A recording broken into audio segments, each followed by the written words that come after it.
Nuggets trying to snap a season-high 3-game losing streak. And at home, they get 13 out of Gary Harris in the first half. They lead Portland 62-53. It is the American Express halftime report coming to you from Studio J in Atlanta. Ernie Johnson along with Shaq and Kenny and Charles. We'll get to the first half story of this Portland-Denver game in just a bit, but of much more importance right now is the news out of New York, where former NBA Commissioner David Stern has been hospitalized.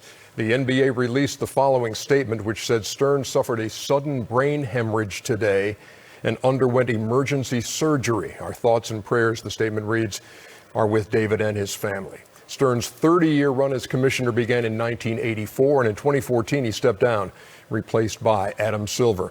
This was the commissioner during all of your careers, and one of the best commissioners in all of sports in that 30-year tenure. Well, I think that for me personally, he's meant a great deal, because when I was younger, I did a lot of stupid things, and it's terrifying to go in his office. He ran a tight ship when he got you in there, but at the meeting, he would always tell you, hey, you got to learn from this, grow and mature. And I think that people see all the money in sports today, think that it was always like that. When I got to the NBA in 1984, which was commissioner's first year, the average salary was $250,000. It's almost $9 million now. And he is largely responsible for that. And every time I saw him, I just saw him at the Hall of Fame. I told him, thank you very much. Even when he was giving it to me, he did it like a father figure. So I got nothing but love and respect for David, and bless him. Kenny? Yeah, I mean, to reiterate what Charles said and add on to it is his ability to understand the global game and understand how basketball was more than just a culture game of America. He understood how to introduce it to the world, you know, obviously with the Dream Team being the first part of it and carrying on and so forth and so forth. So, but just a person who that every time, I don't know, Chuck, every time you would seem like you were, every time you're with him, rather, I'm not just seeing, he's still here, but every time you're with him, it feels like you learn something.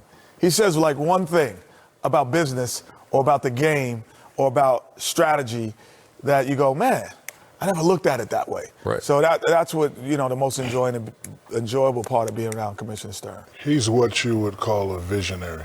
In 1984, he envisioned all that's going on now. Europe, China, big TV contracts, free agency, guys being able to, you know, pick and control where they go. And he was a great man. I knew in 1991 when I shook his hand, I was like, I'm finally here. Because, you know, for all of us as a kid, you want to make it to the NBA. Before you get to the NBA, you got to shake the commissioner's hand. You got to shake his hand. So, take that when picture I first with the hat. shook his hand, I was like, wow. But I will tell you, here. Like I said, I did a lot of stupid stuff when I was young. It's terrifying being in his office. See, I never had that experience. Oh, like kidding. On the other end of it. But see, I think Ernie's had it, because he's tough on TV people too. Yes. Yep. But man, I've been in that office, I think, 4 times, and it is terrifying. But I told you, at the end of the meeting, he said, son, just at some point, you know, you got to grow up.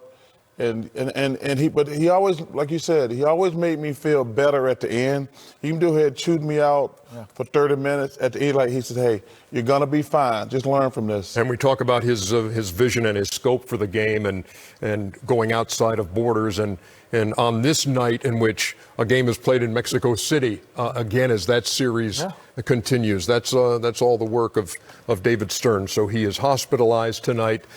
Prayers up for the former commissioner, who is a friend of all of ours. And Irvin Magic Johnson joined Cookie and I in praying for my good friend who helped save my life, former NBA Commissioner David Stern. And you see the details there as we brought them to you earlier about the brain hemorrhage and the emergency surgery in New York. And that from Chris Paul, that sums it up. We'll be back.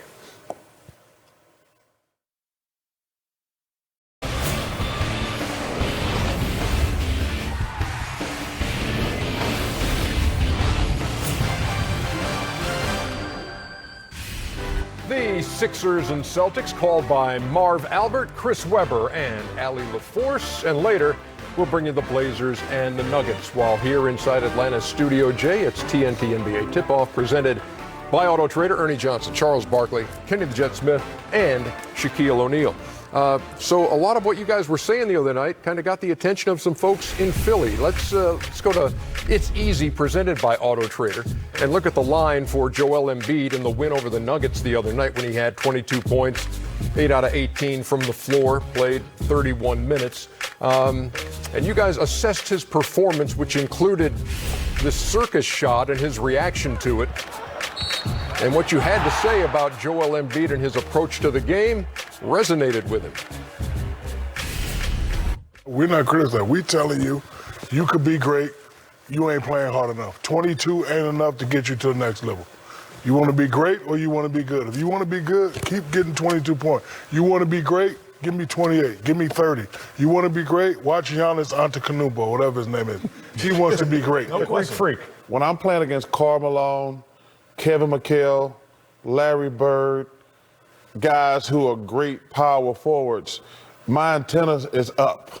I want to let them know, like, no, I'm the best power forward. No, I'm the best power forward. No, I'm the best power forward. And tonight you saw these two centers who are both elite, and neither one of them, like, no, I want you to know I'm the best center. He's the best player at his position to be good. He has to be great, and that's the sizzle. And it showed tonight. We remember the shake more than anything he did on the court. I do think that right. I think I need to, be more aggressive.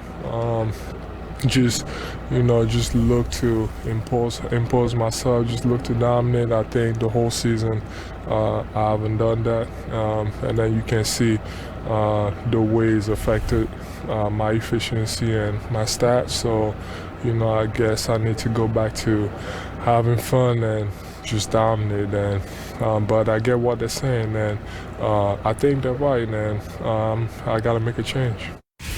Put that response in a time capsule right there, because rarely do you get that kind of a personal assessment by Joel Embiid of something that you guys have said, because a lot of times, oh, come on, those guys went back when they played. But this was. It's true, but no one said it was a great day for me today because, I've been on TV for 19 years. I've never said anything about a player that was personal.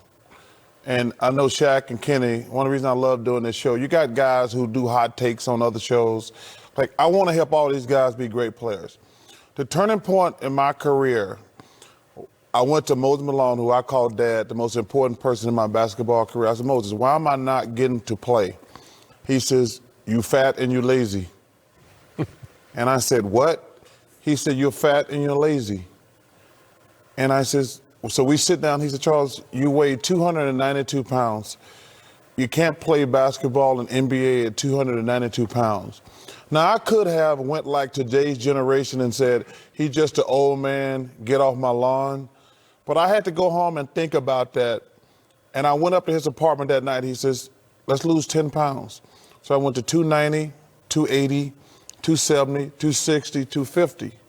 But when older guys tell you something, it ain't always trying to get off my lawn. Yeah.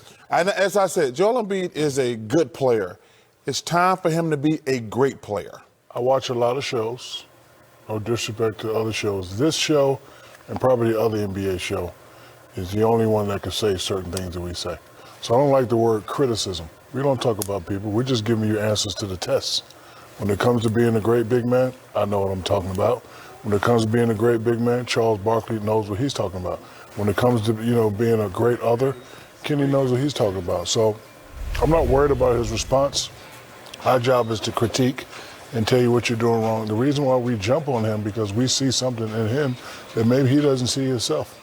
We see Akeem, we see David Robinson, we see a little Duncan, because we've seen flashes of that before. So if you're going to give us flashes, we know you have it in you. So if you got it in you, it's hard being great. I'm telling you, it's hard averaging 28. It's hard being great. But let me say one thing. I wonder, and I've said this publicly, and I'm not just saying this now, who on that team is Moses Malone? Should be Al Horford. It should, but this is his first year there. First year there. And first of all, he doesn't have that type of personality. Al Horford's a nice guy. But, you played on a team. What's that one guy who you play with? I used to be that guy. So, yeah. Brian Shaw for me. Brian, yeah. But I think overall, Joel shouldn't listen to everyone. He should listen to what And I'm not tooting our horn. We're saying only because we're never going to question his passion. We can't measure that. We're never going to question his thought process. We can't see that. But we can see that he can get to positions on the floor that he's not getting and point those out. When Shaq says he got 7 points a quarter,